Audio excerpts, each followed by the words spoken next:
Hello and welcome to Talking Development. Today, we're talking about the economic empowerment of women and how expanding women's economic participation builds stronger, more resilient economies. Research shows that closing the gender gap could boost GDP by as much as 20% in many countries. That is transformational growth the world cannot afford to leave on the table. During our recent spring meetings, I had the honor of exploring this with Christine Lagarde, President of the European Central Bank and former Managing Director of the IMF, and one of the most influential voices on inclusive economic growth of our time.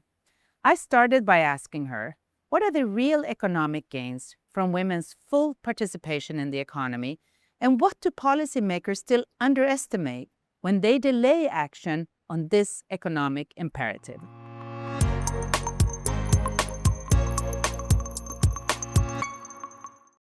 Well, first of all, good afternoon to all of you, and it's delightful to be here with you, Anna, and with everybody else in the room. And I'm delighted to see many women, but also quite a few men participating in the event. I think it's critically important that both genders are represented and that we all are concerned about this issue that you have beautifully tackled in this report that you published earlier in February, if I recall, about the role of women in business, in government, in leadership, and I think that it should be a must-read for everyone. I have to tell you something.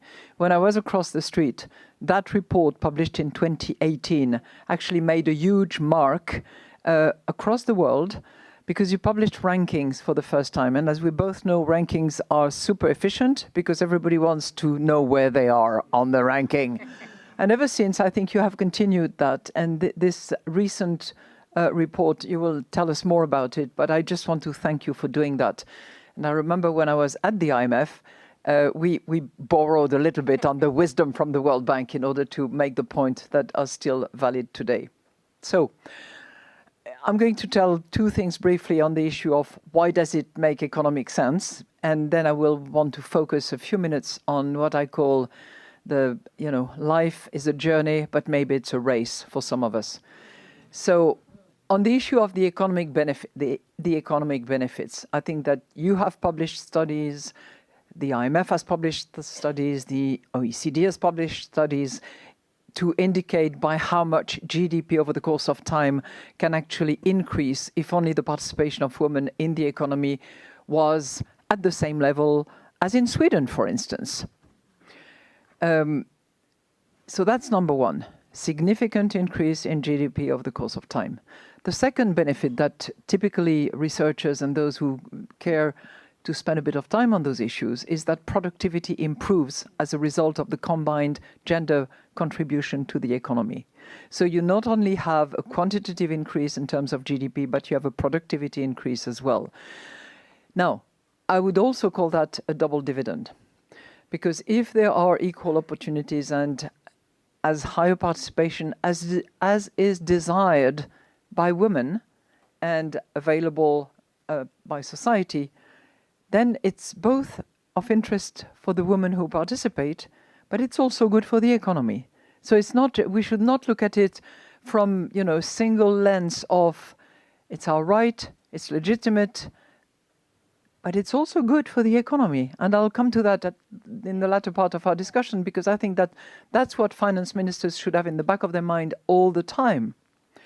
Now, where I want to spend a few more minutes is what I call, life is a journey. That's what we hear all the time. Yes, it is a journey. But life is a race for us, probably more so than it is for our friends and colleagues, men. And because if we all start from a reasonably equal setting with level playing field, the research that we have done, certainly in Europe, is that, first of all, we start off, we women, with financial literacy at a much lower level than men. Financial literacy is not at its best in Europe, but certainly it is poorer for women. Incidentally, we have a program, if you're interested, which we call Walk the Talk, in order to improve financial literacy for women in the month of April, where every step that you walk, if you register with this particular app, will actually give you access to financial literacy, little blips and very, very small podcasts to help women in particular, but all understand better lots of things about, interest rates, variable or fixed, what's a balance sheet, and so on and so forth, which we all take for granted because we are in the know, but which is not common knowledge for all. So first of all, women start in life with a financial literacy handicap relative to men. Enter into the workforce. Again, the study that we have conducted is that we start seeing the gap between male and female at the first sort of management promotion. And that's where the gap starts to be created and will continue to increase going forward.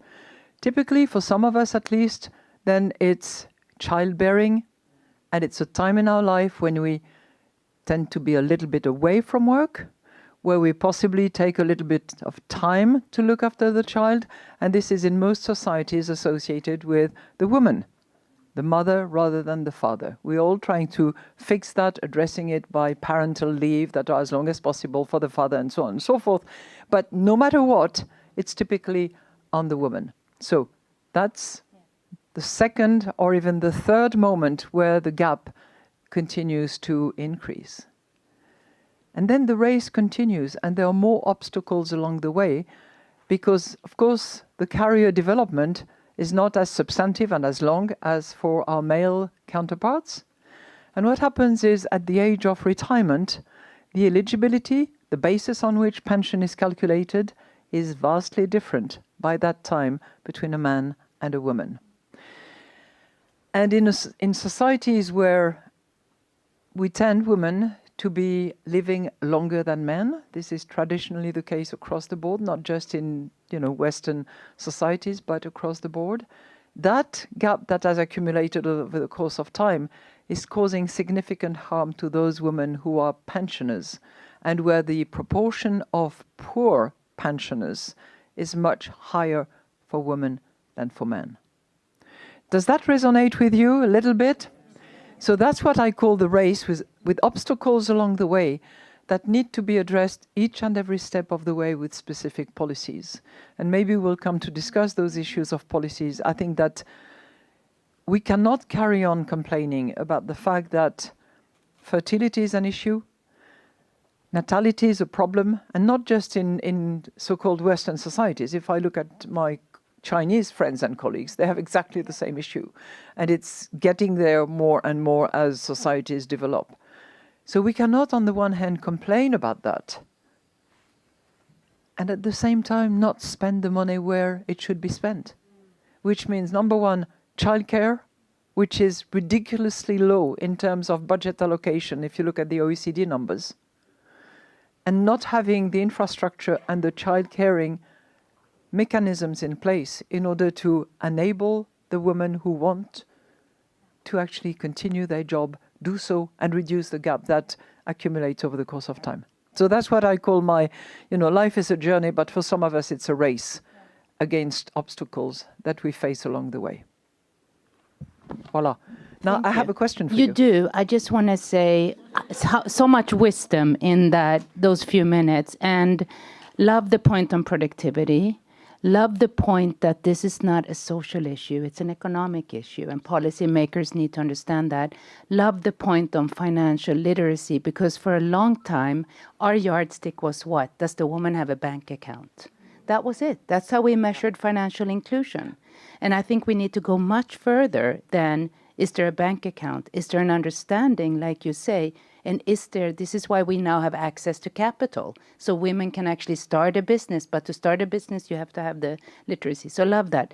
Yes. But you know what? It's a quick add-on to what we are just discussing now, this issue of financial literacy. It's all that you said. But when you look at the situation of domestic violence, yes, to which predominantly, not exclusively, but predominantly women are victims of, if they don't have the financial literacy to have been able to manage the income that they earn if they work, then they're doomed to continue to suffer from that dependency and that domestic violence. So I think it goes to the raw bottom dignity and right to, your integrity. So I have a question for you. Yes. This is all staged. Don't worry about it. So, as I referred to earlier, you have published the Women, Business and the Law 2026 report. And the headline is that, and you will tell me whether that is true or not, I was shocked. Women have only 2/3 of the rights men do. And your report reveals that in terms of implementation and enforcement, it goes way below than that. So not only is there inequality in the legal system in many, many countries, but the implementation brings it down even further. So can you speak to those issues and all the findings from this great report? Yeah, no, you're absolutely right. And, I also was taken aback by that, but I had been given a hint about 2 years ago when I sat down with Chimamanda from Nigeria, and she said, "You're from Sweden." And I said, "Yes, I'm from Sweden." She's like, "Great country, not very equal." I said, "Not true. Sweden's very equal." She said, "No, not really." And this is true. There's not a single country in the world that has equal rights for men and women, not even the Nordic countries that always pride themselves to be so. So I think that's amazing. Amazing in a bad way. Amazing as in we should be paying attention, amazing. But what this report is, and I do really appreciate the report, and it's really evolved over time too, is a mirror and a map. It's a mirror for us as an institution. It's a mirror for our clients to basically say, where are we? And where we are is that the report helps us understand the life cycle in many ways, because it actually has all the important laws and policies that shape a woman's economic opportunity across 10 areas of life, from childcare and entrepreneurship to safety, employment and protections, to owning assets and retirement. This is fantastic wealth of information. And then you can see where you are. But it's a map because we're not there yet. So we have to keep working on countries having the legislation. Then we have to work on the implementation of the legislation. Then we have to work on enforcement. And enforcement is like half. And when it comes to safety, which is so important, it's 20%. So I think this data and the evidence, and this is actually, I have a question back for you, and we're getting a note that we're having too much fun and not really following like the 4 questions format. But I don't know, someone, but I can move on to question number 3, because if we're trying to figure out which policies have evidence, I think your point on childcare is so fundamental, and we've sort of absorbed that, right? But I think the point on financial literacy is it's the other childcare point. So one takeaway from me this afternoon, and I'm sure of the team, is we need to work more on that. Maybe we need to look at what OECD has done on this. But are there any particular evidence-based actions that, if you were in my shoes over the next few days, I'll be meeting a lot of finance ministers, ministers of planning. Are there any that you think these ones, Minister, take them and run with them because we know they work? I was a finance minister myself for 4 years. And if you had come to visit me and you had said, would you like more fiscal resources? I would have sat you down, said, yes, please, can you explain? I think it begins, you need incentives. Yeah. We all believe in that. Yeah. If you tell the finance minister that by having more women engaged in the workforce, he's going to generate more GDP, there will be more income distributed, hopefully in a fairly reasonable and equal way. And as a result of that, he will be able to, he or she, I hope it's a she, will be able to collect more tax. Now, that is something that a finance minister listens to, because they're short on fiscal resources. If they know that they have more revenue generated as a result, I think that's a big plus. And then that finance minister will say to you, well, how do I organize that and how can I help as a finance minister? And I would sell, if I was you, the gender budgeting that you have worked on over the course of time, which, to my knowledge, not so many finance ministers refer to when they design their budget.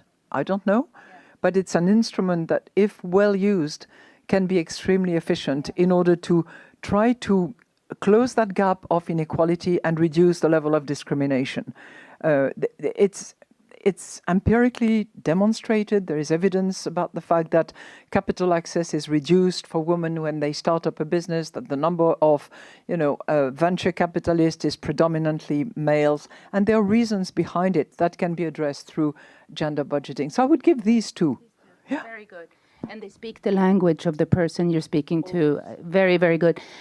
There's one topic I cannot finish this without talking to you, because I think all of us are quite inspired by what you say about it. But just to start with some numbers, and that's about women leadership and women in leadership. And it seems like we have ways to go worldwide. Women hold 19% of top management positions in general, and only 34% of firms worldwide. You speak very interestingly about women leadership and what it's like to be a woman leader, but what it's also like to groom women leaders. So you have a lot of women here and a lot of men interested in the topic. What is it about this data that tells us that why do we still have this problem if we are more capable worldwide, if there is this proven economic evidence that when you have women, there's more profit, there's more decision, there's more sustainability, there's better health and education outcomes. Why is it that we still have so few women in leadership? Is it those barriers for women, or is it also other things? And what advice would you have to this incredible group of people in this room that are either grooming women, wanting to advance in their own leadership? Yeah. I think, first of all, any institution, any society should be mindful of this moment in our life where nobody can help us carry a child. This is a period in our life that is there, that applies at a time when it's also time for promotion, for showing off, for being key performer. And it is, excuse me the language, bloody hard. Because when you're expecting, or when you are having a small child and you have to finish this report and you have to work long hours, it's hard. So I think societies and institutions should be very mindful of that period of our life and attend to it and make sure that we put in place the appropriate framework, we don't discriminate, and we help along. There are institutions that do it. I remember Goldman Sachs, which had a wonderful program, don't know if they still have it now, that really accompanied the woman and really brought them back, simulating the career development that they would have had they not had a child, okay, to keep in mind. So that's one thing. The second thing I would say is it's okay to all feel the syndrome of the imposter, okay? I have suffered from it. I still occasionally suffer from it when I walk in that governing council room, which is full of men, okay? 26 of them, and 2 women, okay? I don't think it's legitimate to suffer from it, but it's okay, because we all do. Charity begins at home. So let's make sure that we build that confidence to walk into that room and to think that, these people in the room are certainly very, very good, but you yourself are also very, very good. And that is something that we can develop over the course of time and where we can help each other. Now, we have to be mindful of something else. Men in powerful position will tend to try to keep that position.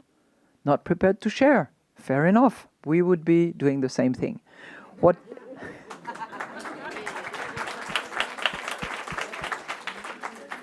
What is more of an issue is not that they only want to keep it, but they want to hire as their deputies and sub-deputies and sub-sub-deputies clones of themselves. And that's where it's not helping at all. All right, give it away for Christine Lagarde. Come on, guys.